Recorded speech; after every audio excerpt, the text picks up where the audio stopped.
कथा कहानी काव्य में आपका स्वागत है।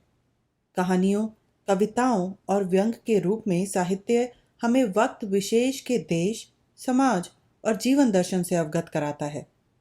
यह हमारा एक प्रयास है ऐसी रचनाओं को आवाज़ देकर आप तक पहुंचाने का। हमारे साथ जुड़िए हमारे YouTube चैनल और Facebook पेज पर। Like, share, subscribe. कथा कहानी काव्य।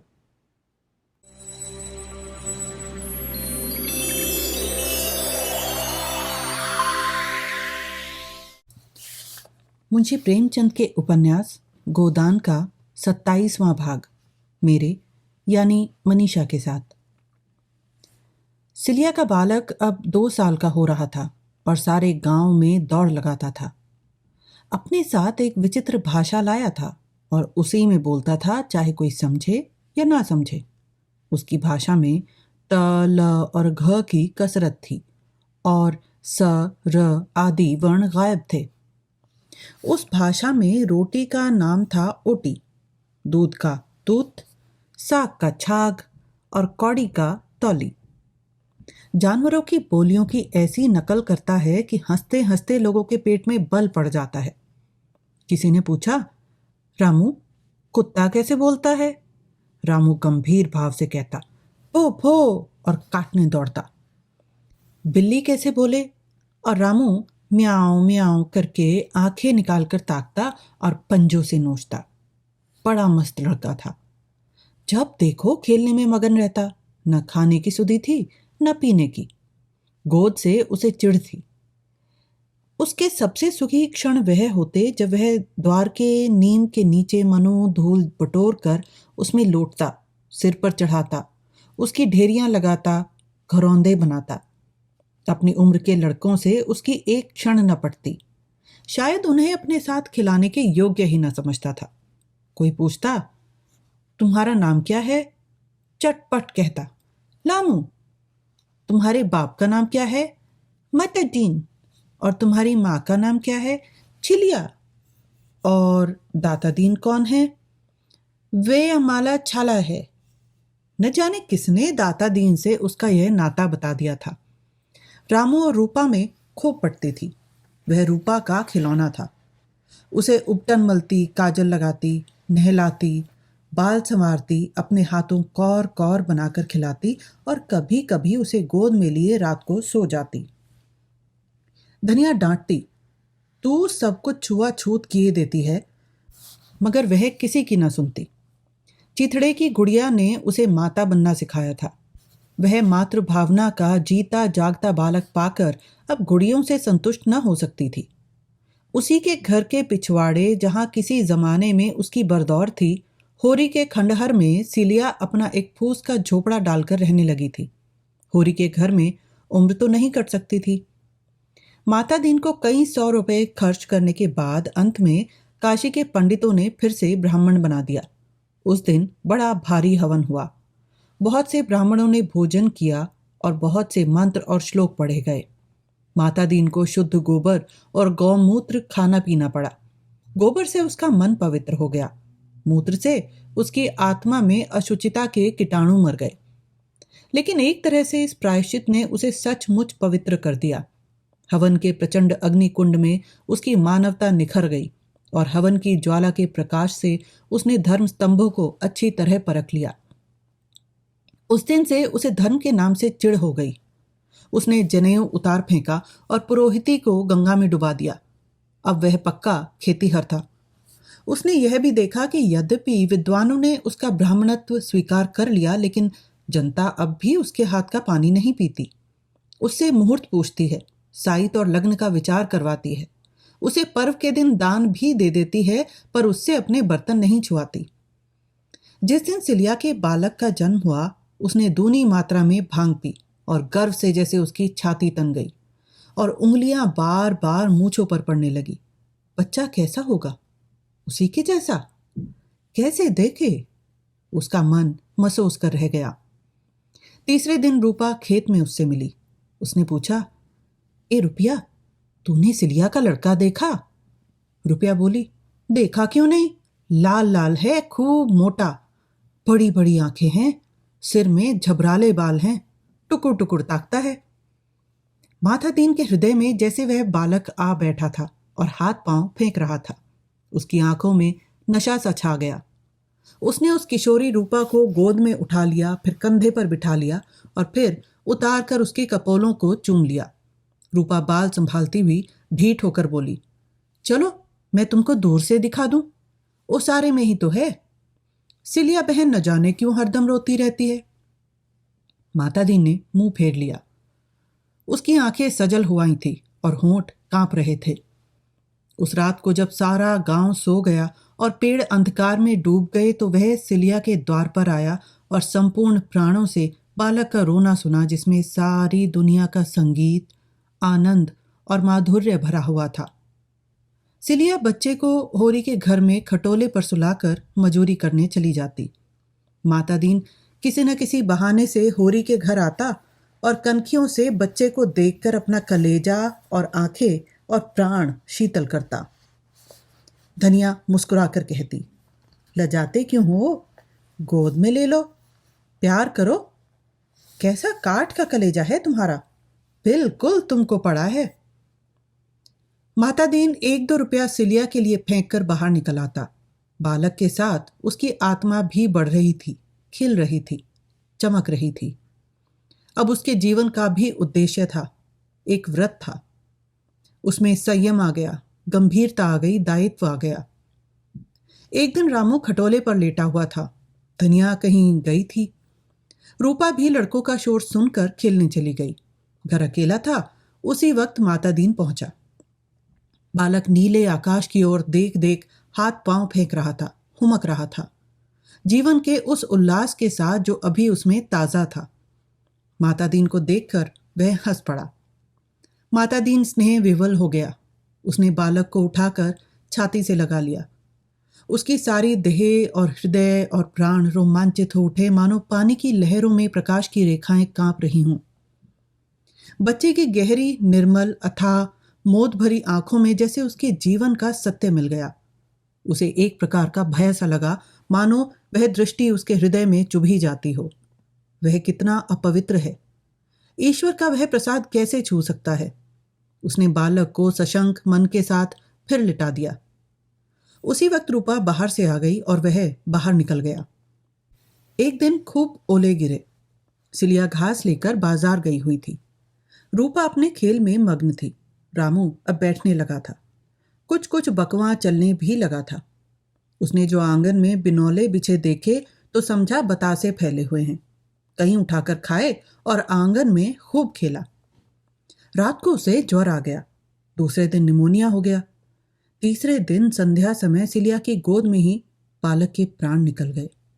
लेकिन बालक मरकर भी सिलिया के जीवन का केंद्र बना रहा। उसकी छाती में दूध का उबाल सा आता और आंचल भीग जाता। उसी क्षण आंखों से आंसू भी निकल पड़ते।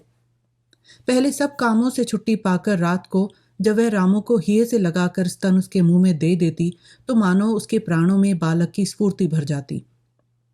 तब वह प्यारे प्यारे गीत गाती, मीठे मीठे स्वप्न देखती और नए नए संसार रचती, जिसका राजा रामू होता। अब सब कामों से छुट्टी पाकर वह अपनी सूनी झोपड़ी में रोती थी और उसके प्राण तड़पते थे उड़ जाने के लिए, उस लोक में जहां उसका लाल इस समय भी खेल रहा होगा। सारा गांव उसके दुख में शरीक था। रामू कितना चंचल था। जो कोई बुलाता उसी की गोद में चला जाता। मरकर और पहुंच से बाहर होकर वह और भी प्रिय हो गया था। उसकी छाया उससे कहीं सुंदर, कहीं चंचल, कहीं लुभावनी थी। मातादीन उस दिन खुल पड़ा। पर्दा होता है हवा के लिए। आंधी में पर्दे उठा के रख दिए जाते हैं कि आंधी के साथ उड़ न जाएं। उसने शव को दोनों हथेलियों पर उठा लिया और अकेला नदी के किनारे तक ले गया, जो 1 मील का पाट छोड़कर पतली सी धार में समा गई थी। 8 दिन तक उसके हाथ सीधे ना हो सके। उस दिन वह जरा भी नहीं लजाया, जरा भी नहीं झिझका और किसी ने कुछ कहा भी नहीं, बल्कि सभी ने उसके साहस और दृढ़ता की तारीफ की। होरी ने कहा, यही मर्द का धर्म है, जिसकी बाह पकड़ी उसे क्या छोड़ना। धनिया ने आंखें नचाकर कहा, मत बखान करो जी जलता है। ये मर्द है? मैं ऐसे मर्द को नामर्द कहती हूँ। जब वहां पकड़ी थी तब क्या दूध पीता था कि सिलिया ब्राह्मणी हो गई? 1 महीना बीत गया। सिलिया फिर मजूरी करने लगी थी। संध्या हो गई थी। पूर्णमासी का चांद भी हंसता सा निकल आया था। सिलिया ने कटे हुए खेत में से गिरे हुए जौ के बाल चुनकर टोकरी में रख लिए थे और घर जाना चाहती थी कि चांद पर निगाह पड़ गई और दर्द भरी स्मृतियों का मानो स्रोत खुल गया। आंचल दूध से भीग गया और मुख आंसुओं से। उसने सिर लटका लिया और जैसे रुदन का आनंद लेने लगी। सहसा किसी की आहट पाकर वह चौंक गई। माता दीन पीछे से आकर सामने खड़ा हो गया और बोला, कब तक रोए जाएगी सिलिया? रोने से वह फिर तो ना आ जाएगा। यह कहते कहते वह खुद रो पड़ा। सिलिया के कंठ में आए हुए भर्त्सना के शब्द पिघल गए। आवाज संभाल कर बोली, तुम आज इधर कैसे आ गए? माता दीन कातर होकर बोला, इधर से जा रहा था, तुझे बैठा देखा, चला आया। तुम तो उसे खिला भी ना पाए? नहीं सिलिया, एक दिन खिलाया था। सच? सच। मैं कहाँ थी? तू बाजार गई थी। तुम्हारी गोद में रोया नहीं? नहीं सिलिया, हंसता था। सच? सच। बस एक ही दिन खिलाया? हाँ, एक ही दिन, मगर देखने रोज आता था। उसे खटोले पर खेलते देखता था और दिल थामकर चला जाता था। तुम ही को पड़ा था। मुझे तो पछतावा होता है कि नाहक उस दिन उसे गोद में लिया। यह मेरे पापों का दंड है। सिलिया की आंखों में क्षमा झलक रही थी। उसने टोकरी सिर पर रख ली और घर चली। माता दीन भी उसके साथ साथ चला। सिलिया ने कहा, मैं तो अब धनिया काकी के बरोठे में सोती हूं। अपने घर में अच्छा नहीं लगता। धनिया मुझे बराबर समझाती रहती थी। सच? हाँ, सच। जब मिलती थी समझाने लगती थी। गांव के समीप आकर सिलिया ने कहा, अच्छा, अब इधर से अपने घर चले जाओ, कहीं पंडित देख न लें। माता दीन ने गर्दन उठाकर कहा, मैं अब किसी से नहीं डरता। घर से निकाल देंगे तो कहाँ जाओगे? मैंने अपना घर बना लिया है। सच? हाँ, सच। कहाँ? मैंने तो नहीं देखा। चल तो दिखाता हूं। दोनों और आगे बढ़े। माता दीन आगे था, सिलिया पीछे। होरी का घर आ गया। माता दीन उसके पिछवाड़े जाकर सिलिया की झोपड़ी के द्वार पर खड़ा हो गया और बोला, यही हमारा घर है। सिलिया ने अविश्वास, क्षमा, व्यंग और दुख भरे स्वर में कहा, ये तो सिलिया चमारिन का घर है। माता दीन ने द्वार की टोटी खोलते हुए बोला, यह मेरी देवी का मंदिर है। सिलिया की आंखें चमकने लगी। बोली, मंदिर है तो एक लोटा पानी उंडेल कर चले जाओगे? माता दीन ने उसके सिर की टोकरी उतारते हुए कंपित स्वर से कहा, नहीं सिलिया, जब तक प्राण है तेरी शरण में रहूंगा, तेरी ही पूजा करूंगा। झूठ कहते हो। नहीं, तेरे चरण छूकर कहता हूं। सुना पटवारी का लौंडा भुनेसरी तेरे पीछे बहुत पड़ा था, तूने उसे खूब डांटा। तुमसे किसने कहा? भुनेसरी आप ही कहता था। सच? हाँ, सच। सिलिया ने दिया सलाई से कुप्पी जलाई। एक किनारे मिट्टी का घड़ा था और दूसरी ओर चूल्हा था, जहां 2-3 पीतल और लोहे के बासन मंजे धुले रखे थे। बीच में पुआल बिछा था। वही सिलिया का बिस्तर था। इस बिस्तर के सिरहाने की ओर रामू की छोटी खटोली जैसे रो रही थी और उसी के पास 2-3 मिट्टी के हाथी घोड़े अंग भंग दशा में पड़े हुए थे। जब स्वामी ही न रहा तो कौन उनकी देखभाल करता? माता दीन पुआल पर बैठ गया। कलेजे में हुक सी उठ रही थी, जी चाहता था खूब रोए। सिलिया ने उसकी पीठ पर हाथ रखकर पूछा, तुम्हें कभी मेरी याद आती थी? माता दीन ने उसका हाथ पकड़कर हृदय से लगाकर कहा, तू हरदम मेरी आंखों के सामने फिरती रहती थी। तू भी कभी मुझे याद करती थी? मेरा तो तुमसे जी जलता था। और दया नहीं आती थी? कभी नहीं। तो भुवनेश्वरी, अच्छा गाली मत दो, मैं डर रही हूं गांव वाले क्या कहेंगे। जो भले आदमी हैं वह कहेंगे यही इसका धर्म था, जो बुरे हैं उनकी मैं परवाह नहीं करता। और तुम्हारा खाना कौन पकाएगा? मेरी रानी सिलिया। तो बामन कैसे रहोगे? मैं ब्राह्मण नहीं चमार ही रहना चाहता हूं। जो अपना धर्म पाले वही ब्राह्मण है, जो धर्म से मुंह मोड़े वही चमार है। सिलिया ने उसके गले में बाहें डाल दी। होरी की दशा दिन दिन गिरती ही जा रही थी। जीवन के संघर्ष में उसे सदैव हार हुई, पर उसने कभी हिम्मत नहीं हारी। प्रत्येक हार जैसे उसे भाग्य से लड़ने की शक्ति दे देती थी, मगर अब वह उस अंतिम दशा को पहुंच गया था जब उसमें आत्मविश्वास भी न रहा था। अगर वह अपने धर्म पर अटल रह सकता तो भी कुछ आंसू पुछते, मगर वह बात न थी। उसने नियत भी बिगाड़ी, अधर्म भी कमाया। कोई ऐसी बुराई न थी जिसमें वह पड़ा ना हो, पर जीवन की कोई अभिलाषा न पूरी हुई और भले दिन मृग तृष्णा की भांति दूर ही होते चले गए। यहां तक कि अब उसे धोखा भी न रह गया था। झूठी आशा की हरियाली और चमक भी अब नजर न आती थी। हारे हुए महिब की भांति उसने अपने को इन 3 बीघे के किले में बंद कर लिया था और उसे प्राणों की तरह बचा रहा था। फाके सहे, बदनाम हुआ, मजूरी की, पर किले को हाथ से न जाने दिया। मगर अब वह किला भी हाथ से निकला जाता था। 3 साल से लगान बाकी पड़ा हुआ था और अब पंडित नोखेराम ने उस पर बेदखली का दावा कर दिया था। कहीं से रुपए मिलने की आशा न थी। जमीन उसके हाथ से निकल जाएगी और उसके जीवन के बाकी दिन मजूरी करने में कटेंगे। भगवान की इच्छा। राय साहब को क्या दोष थे? असामियों ही से उनका भी गुजर है। इसी गांव पर आधे से ज्यादा घरों पर बेदखली आ रही है। आवे, औरों की जो दशा होगी वही उसकी भी होगी।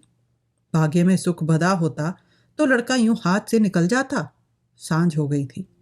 वह इसी चिंता में डूबा बैठा था कि पंडित दाता दीन ने आकर कहा, क्या हुआ होरी, तुम्हारी बेदखली के बारे में? इन दिनों नोखेराम से मेरी बोलचाल बंद है, कुछ पता नहीं।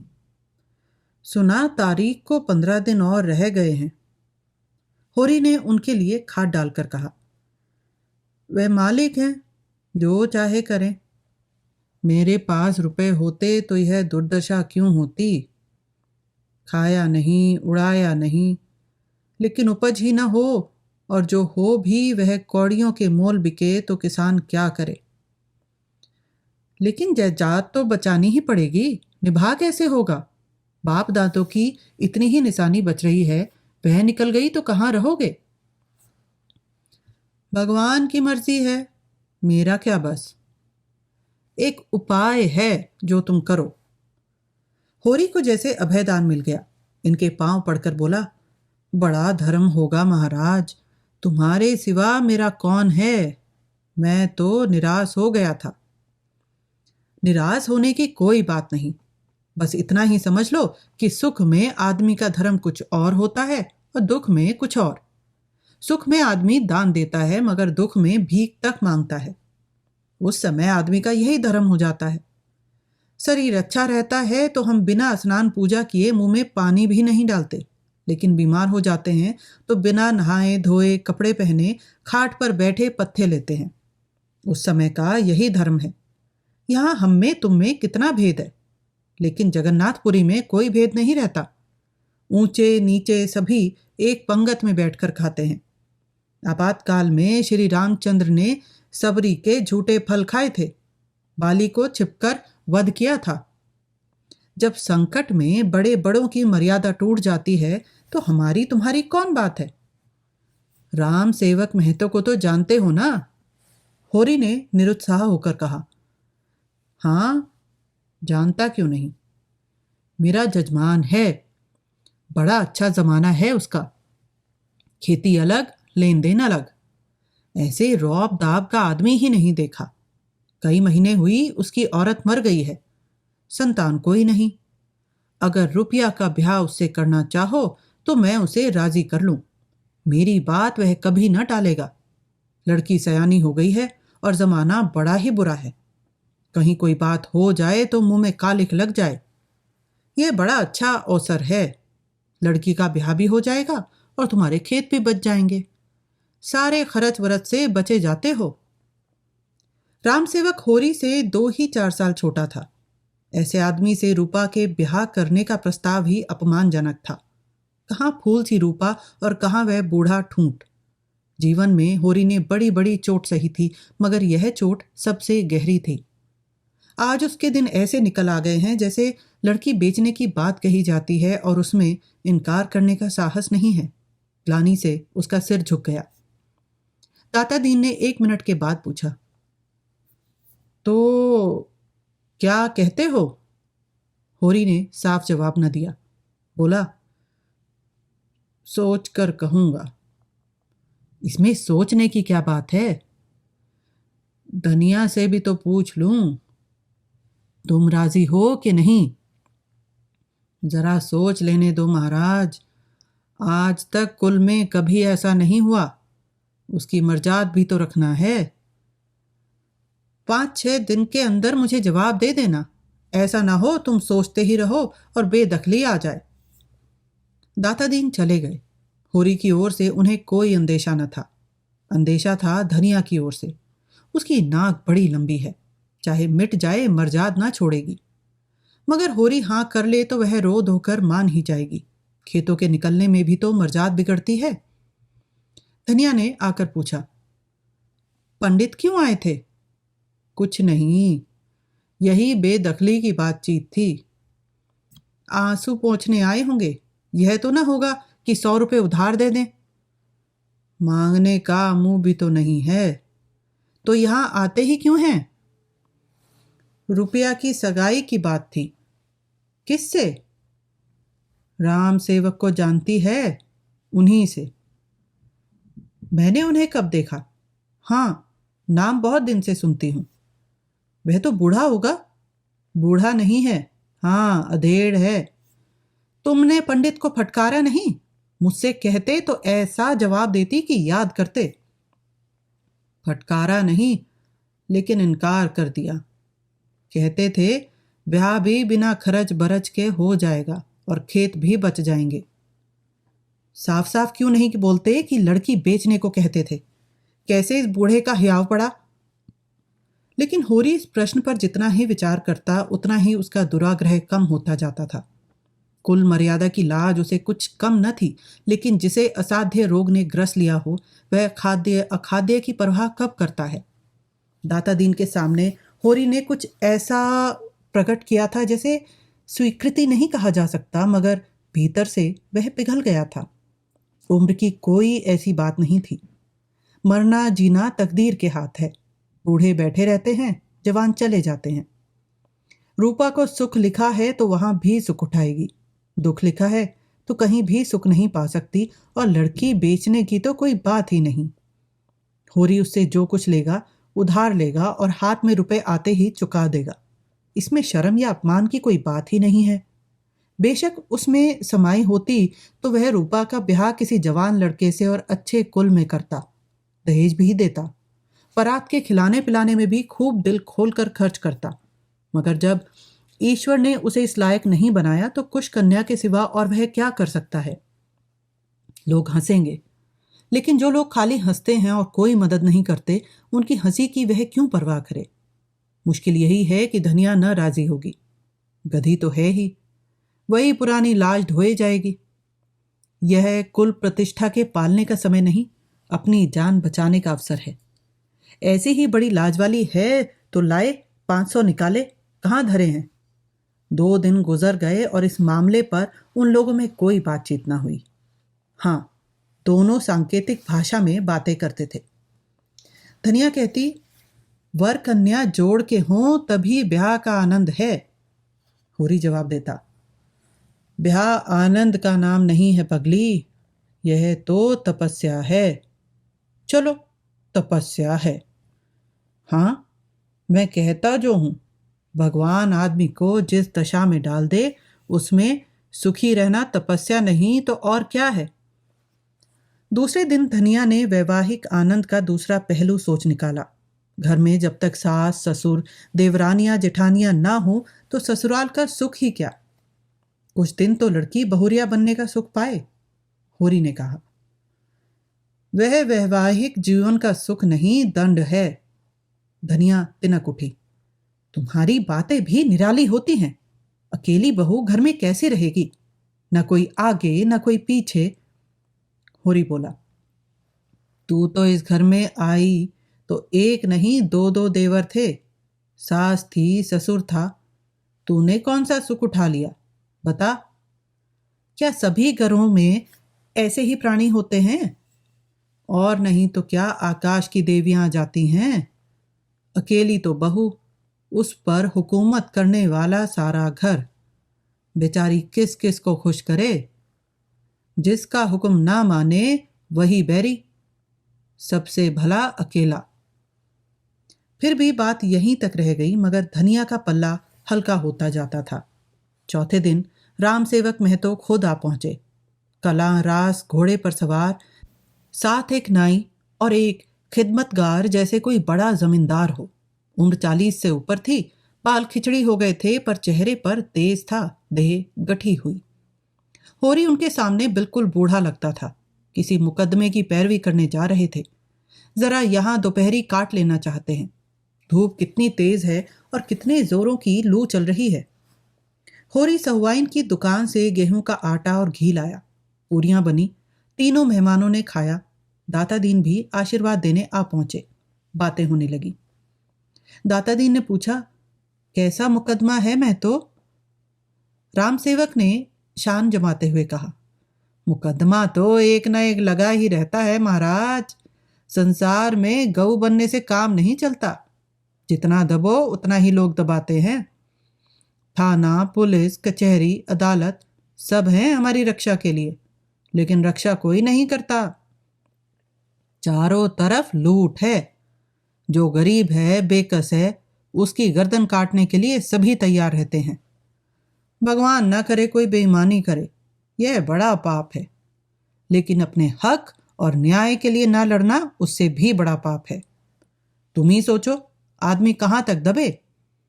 यहां तो जो किसान है वह सबका नरम चारा है। पटवारी को नजराना और दस्तूरी ना दे तो गांव में रहना मुश्किल।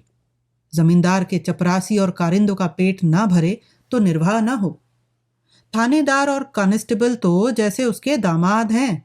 जब उनका दौरा गांव में हो जाए, किसानों का धर्म है कि वह उनका आदर सत्कार करें, नजर नयाज दें, नहीं एक रिपोर्ट में गांव का गांव बन जाए।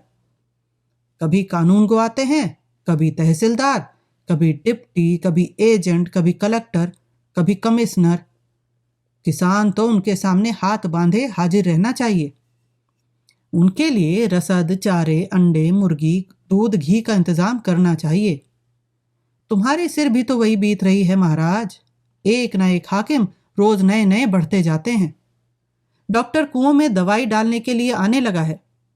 एक दूसरा डॉक्टर कभी कभी आकर ढोरों को देखता है। लड़कों का इम्तिहान लेने वाला इंस्पेक्टर है। न जाने किस किस महकमे के अफसर हैं। नहर के अलग, जंगल के अलग, ताड़ी शराब के अलग, गांव सुधार के अलग, खेती विभाग के अलग। कहां तक गिनाऊं? पादड़ी आ जाता है तो उसे भी रसद देना पड़ता है, नहीं शिकायत कर दे।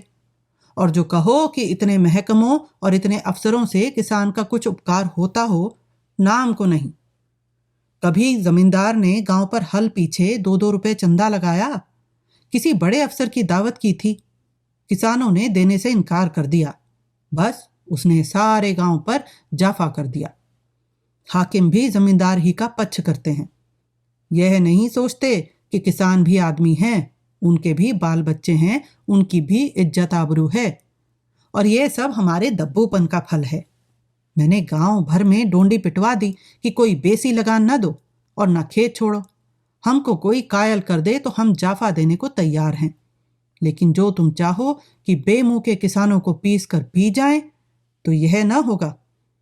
गांव वालों ने मेरी बात मान ली और सबने जाफा देने से इनकार कर दिया। जमींदार ने देखा सारा गांव एक हो गया है तो लाचार हो गया। खेत बेदखल कर दे तो जोते कौन? इस जमाने में जब तक कड़े न पड़ो कोई नहीं सुनता। बिना रोए तो बालक भी मां से दूध नहीं पाता। राम सेवक तीसरे पहर चला गया और धनिया और होरी पर ना मिटने वाला असर छोड़ गया।